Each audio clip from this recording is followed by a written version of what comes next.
What is up, everybody? It is Lawrence again, and today we have a special treat. It is a completely brand new silhouette made out of really an old silhouette, but it looks really completely different. This is the Air Max 270 React. But let's start with the Air Max 270 and the upper, like we always do. So the Air Max 270 has a lot of random design cues that are very similar to a lot of different shoes. So the first thing you're going to see is over here, which is the really predominantly white color piece. There's an underlay over there that's made out of I don't even know what type of material this is, but it feels like cloth-ish, but it also kind of feels like a mesh. It's an interesting material, but I would say that it's nice and soft.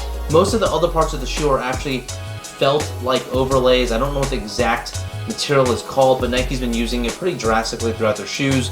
But there are a lot of random design cues of overlays. Well, the colorways of the shoe are designed on what's called Bauhaus. And Bauhaus was a design school from Germany, I believe between the 1910 or 1913 to 1933 or something like that. But it's known for its simple use of geometric shapes and colors, and obviously there's a lot of geometric shapes and colors over here.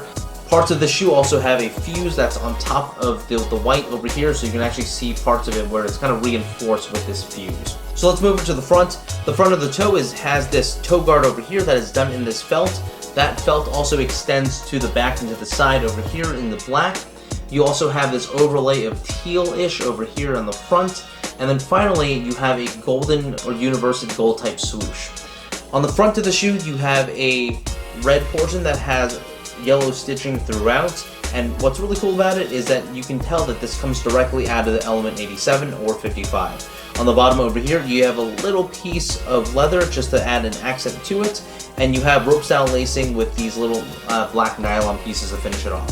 What is interesting about the shoe is, unlike the Air Max 270, the tongue is completely and utterly detached, and the very top of the tongue does say Air 270 React at the very top over there, done in a black color. There's also the felt-like material or suede-like material at the very top of it, and that kind of extends into the middle tongue of the shoe as well. Heading over to the back, you have another teal piece matching the size of the front, and you have a black swoosh that goes up, and then finally a pull tab at the very top. This looks exactly like the element 55 or 87. Going to the inside of the shoe and the sock liner, you have a blue sock liner and a teal insole over there. Where it gets interesting is obviously the midsole of the shoe. This is a mixture of both Air Max 270 type technology with React foam. Obviously the Air Max 270 React has React all over it, so all the white areas over here are done in that React foam, and then you also have rubber that's done in the black with the patterning over here.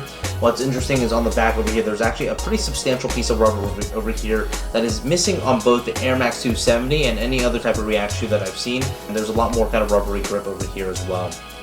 And then finally, to finish it off, there is a large airbag at the very back of it. I can't tell if it's larger or the same size as the Air Max 270, but it's pretty similar. You can definitely feel it when you're walking around.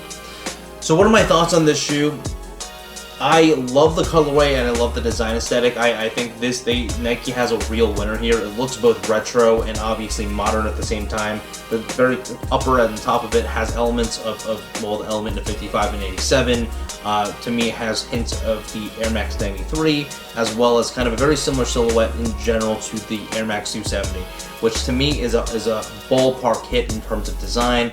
In terms of comfort, what's interesting about the shoe is that it's actually a lot heavier than I expected, even though React is a pretty light foam. I'm actually pretty sure they're pretty much the same weight, but I think the upper itself is a little more less breathable. It just feels less light to me. It's not that it's uncomfortable, but there's something about the shoe that makes it a little clunkier, and it might just be the sock liner area that makes it feel that way.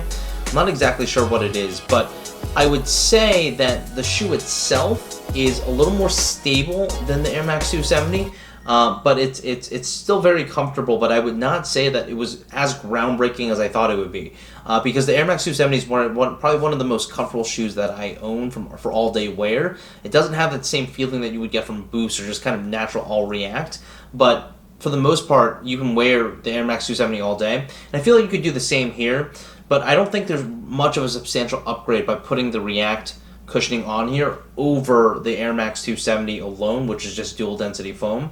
And for the most part, I'd say that the React seems to dampen the bounciness of the airbag back here. I'm not exactly sure. I feel like I still need to spend a little more time with it. It's definitely a comfortable shoe, and by no means is it bad. I actually really like the comfort, and I'm definitely probably going to wear this a lot more than my Air Max 270s during the summer, but it's, you know, I would say that the upgrade was very minimal, despite the fact of them using a much more updated foam technology. In terms of sizing, very simply, I would go with your true to size. It fits very comfortably. It's almost perfect in terms of sizing, so I wouldn't go any difference. One thing to note is I do think that the front area over here, where the toe is actually a little wider than your typical Air Max 270. So for people that thought the Air Max 270 was a little too narrow, you're actually in luck with this pair, because you'll likely be able to fit this a lot better. And that's it, guys. This is the Air Max 270 React. If you guys want to make a real comparison video of the Air Max 270 and the Air Max 270 React, leave that in the comments below. If you like this video, hit the subscribe button, hit the like button, anything else to leave a comment, and until next time, this is the Air Max 270 React. Peace.